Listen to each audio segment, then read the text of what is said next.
All right, Alex, let's take a look at your swing here. I'm going to use Grant Waite as the model to kind of compare you to.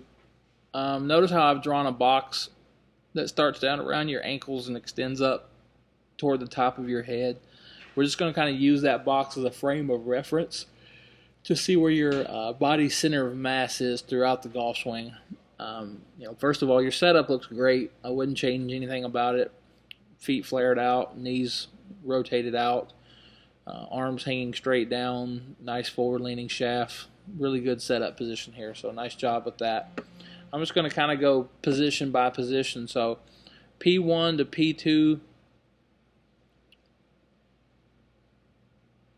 Notice how your head is moving forward and down. Okay? Now, not sure why you're doing that. I think it might be in an effort to try to maintain weight on your left side, but you don't have to consciously try to do that. You don't have consciously try to have to move your head or your body upper center of mass left in the backswing.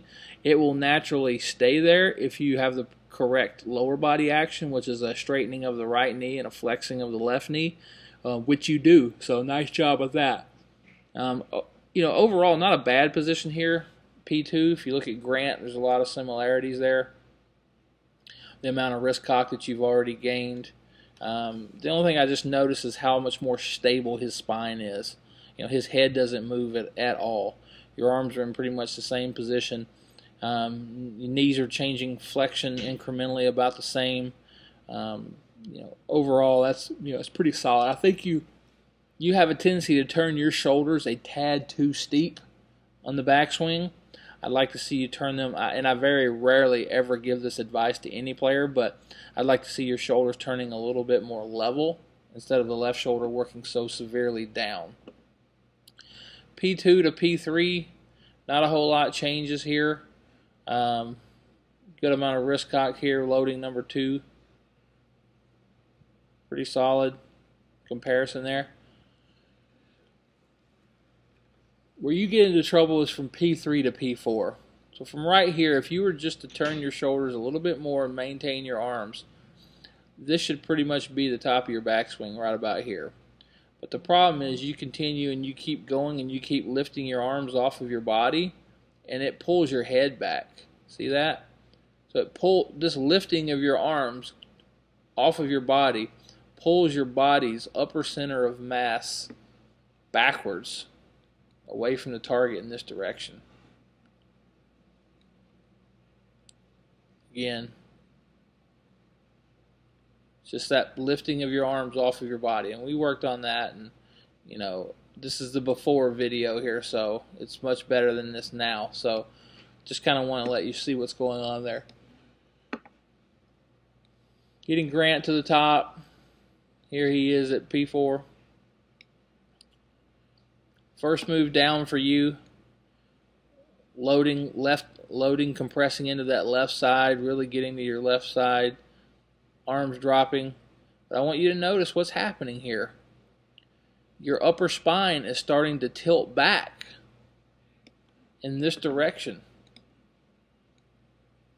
in an effort to get back underneath the shot. Because you lifted your arms off of your body and you got so vertical in the backswing, you can't hit it from that high of a position. So your move is to sort of squat down and to tilt your spine back to shallow out the club. Notice how I see here at P3, so much of your right elbow.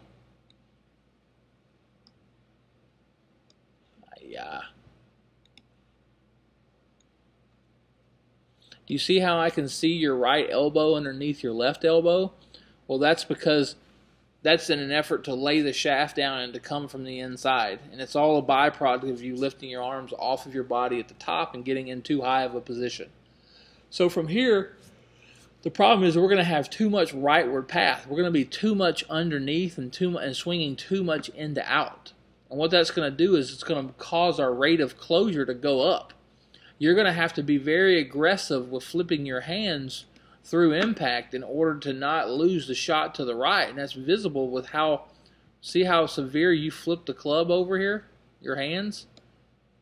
That is a result of being underplaying in the downswing. And we're underplaying in the downswing because we lifted our arms off of our body. So it's sort of a vicious chain reaction that gets started here. Anyways, from this position into your P6, make a pretty nice recovery into P6. That's a pretty solid position here. Can't really, not a whole lot that can really go bad from here. Sorry. Go bad from this position, but you don't have a fundamental understanding of the extending your spine and jumping off the ground, because from P6 to P7, which is impact, I should see an aggressive jumping and thrusting of your lower body from here through impact. So what I want you to notice is the amount of flexion that Grant has in his left knee right now at P6. And then watch how that changes as he gets the impact. Do you see that? Squatting, bending, straightening. And then after impact, see how it's straightening even more? He's raising his belt to the target line. He's jumping. He's literally jumping off the ground. Take a look right here. Watch his right foot. Because he's got his hips pushed forward and he's jumping, his right foot drags and banks. See that? See how it drags and rolls? That's a result. That is all a byproduct of him jumping, tucking, and raising his belt buckle to the target line. All right? So let's take a look at your lower body action. You're going to see quite the opposite.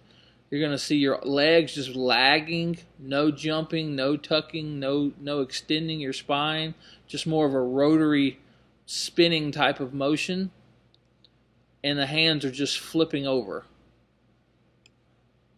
Look at how much of your glove I can see there. Your left hand glove I can see. You can see you can see where the shaft is, pointing over here, and the club head is sort of in this fashion. We've completely flipped the club head over, and we had to, or else you would lose the shot to the right because you're under plane coming down on the downswing. So as it relates to this face-on view, the things that I want you to focus on are, number one, I want you to try to make a conscious effort that you've got a really, really stable head, a steady head when you start your backswing. Okay? I'm going to frame this thing off. Here's the top. Here's the side. I want you getting in a mirror, and I want you making a backswing, and I don't want your left shoulder working so severely down that it pulls your head to the right in this direction. Okay? I want you to, if you have to feel as though you're turning your shoulders a little more level to the ground, I want that to happen because I want your head to be very steady in the backswing. Okay? In the downswing, I want you to feel that you're pushing your hips forward, but around P6, right here, you're going to tell yourself, I'm going to continue to turn my hips, pushing my hips forward, and I'm going to take my belt buckle, and I'm going to raise it to the target through the hit, through this area. I don't need to flip my hands over because I'm going to fix my back. You're going to fix that backswing. All right, let's take a look down the line. This is where we really spent a lot of time working on this. On the left, we've got your swing. Before we did anything, notice how the club comes back a little bit low and inside. Right arm is not folding correctly. Club's going to get laid off here at the top. Notice how this elbow is sort of flared out in this direction, not vertical like it should be, and how your arm plane isn't even close to matching your shoulder plane. Just those arms lifting off of our body. On the right, we worked on this for a little bit. You're getting the club in a much, much better position here. Starting to bend this right elbow sooner, allowed you to get the club in a much better position here at the top. Much tighter. Now, remember, the key for you is feeling as though your right hand is underneath the shaft, okay? And you did it better than this video much later in the session, but what I want to see is I want to see a more vertical right forearm, but I want the right hand to be sort of in this fashion here, like it's underneath the shaft. It's holding that, it's holding that platter of dishes, and from there it's going to get you on a much better plane. You can see your left arm plane is much closer to your shoulder plane now. Tremendously better position. All right, Alex, I want to do a little comparison with you and Hunter Mahan real quick. Again, here's your move on the left, getting into a much better position. Still a little bit of a lift. Right forearm looks tremendously better, though. This is the motion I want you to get closer to seeing. Okay? And let me draw a couple lines on here. Shaft plane.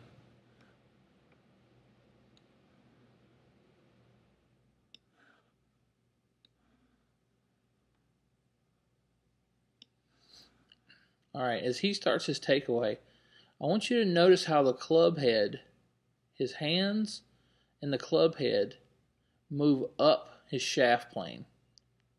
Okay? Whereas in your video, the club head works way low and inside there. Okay? Well, the reason where this comes from is the loading of the number 2 power accumulator, and that's the cocking, the vertical cocking of the left wrist. I mean, that's just simply taking the shaft from here and just cocking it straight up like this. Okay? The amount that he's loading this in the backswing, he's loading it incrementally much faster than you are. You're not loading yours at all. Here you have the shaft at P2 on the left, and you haven't cocked your left wrist at all. So what I want to see from you is I want to see you cocking this quicker off the ball and getting this right elbow into a more vertical position. So here he is at the top. Look how his right forearm plane is pretty much vertical. His left arm plane is just really solid, matching his shoulder plane. I mean, shaft's perfectly on plane here. He's got a really good move away from the golf ball. Okay? And he's turning his shoulders, plenty steep enough. He's not, he could turn it maybe a touch more steeper, but you're turning yours too steep. Your left shoulder is going too far down, and that's getting the club working a little too vertical. Okay? Much improved by you. You're going to have to get in front of a mirror, and you're really going to have to work on this, but I think if you're able to blend a couple of things that we diagnosed here, you'll hit the ball so much more solid, and you'll have a lot more control over your golf ball. Anyways, give me a call if you have any questions.